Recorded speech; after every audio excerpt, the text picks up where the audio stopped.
over there and went and visited this church, and it was an interesting experience to say the least. In fact, I brought some video of it just so you could kind of get a taste for what I went through and what I experienced when I was there. So this is Celebration Church in Zimbabwe. Check this out.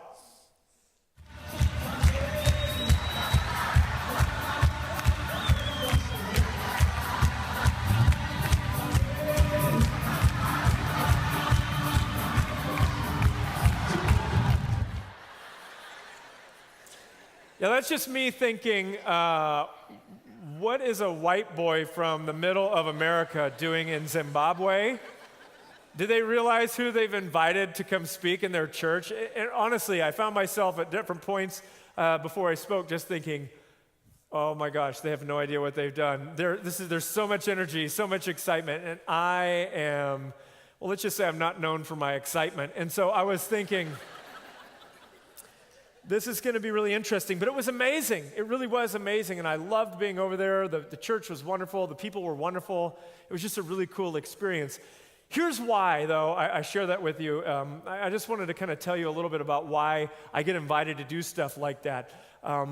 People invite me all over the place, and now to Zimbabwe, all over the world, to share the story of our church, to share the story of what our church has been through over the last 10 12 years or so. And maybe you're new here, maybe you haven't been around to see it, but our church has been through a dramatic transition. Our church is not the same church that it used to be 10, 12 years ago. In fact, it looks completely different. And so when I get invited to speak in different places like this, that's what they want me to talk about. They want me to talk about this huge transition that our church has been able to make.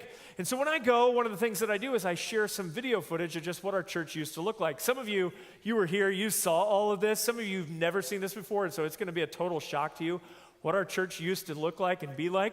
But I just brought some video footage so that you could see. By the way, what you're about to see, this is the same room that you're sitting in right now, same place, before we remodeled it. And so this is our church in 2002, Church on the Move 2002. Check it out. Hello, everybody. Welcome back. If you'll stand to your feet. How many know that there is refreshing in praise and worship? I'm so grateful. Thank you, Jesus, for everything. I'm so you shall reign over all the earth.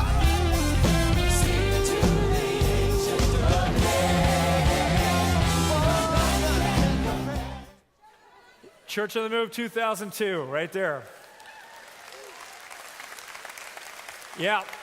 Now, I don't play that to make fun of anybody, because my mom's in that video, so I'm not playing it to make fun of anybody, but I'm just playing it to show a contrast for how things used to be to the way that they are now. So what I typically would do after I play that video is I'll play a video that we took earlier this year. This is Church on the Move 2014, and of course, this is no surprise to you, but I only play it just to kind of demonstrate the contrast. So here's what I play for them. You are the one in us. Nothing can take your place. You are all we need. Your love has saved us forever. You are life in us. Nothing can take your place. You are all we need. Your love has saved us forever. You know, when I play that in Africa, people gasped when it first came on. No joke. The minute it started, you could hear it from just all over the room, people freaking out. And by the end of it, they were cheering, clapping along, and they went bananas after the video was over. It was just incredible. They were floored to see the transition. And the reaction, no matter where I play this video, is always the same. People are stunned at what our church has done, that where it was to where it has come to. And the reason that we made the change, if you're kind of wondering, okay, why did we do this? Well, our goal was to reach the next generation. We wanted to be a church where people could come and say, I belong there, I fit there, a place where people, young people especially, would say, I want to be a part of this church. And we've succeeded. There's young people all over our church, and we've made an incredible transition over the past 10, 12 years or so. It's been an amazing transition. So that's why I get invited to speak all over the place to talk about that transition. But right now, in our church, we are entering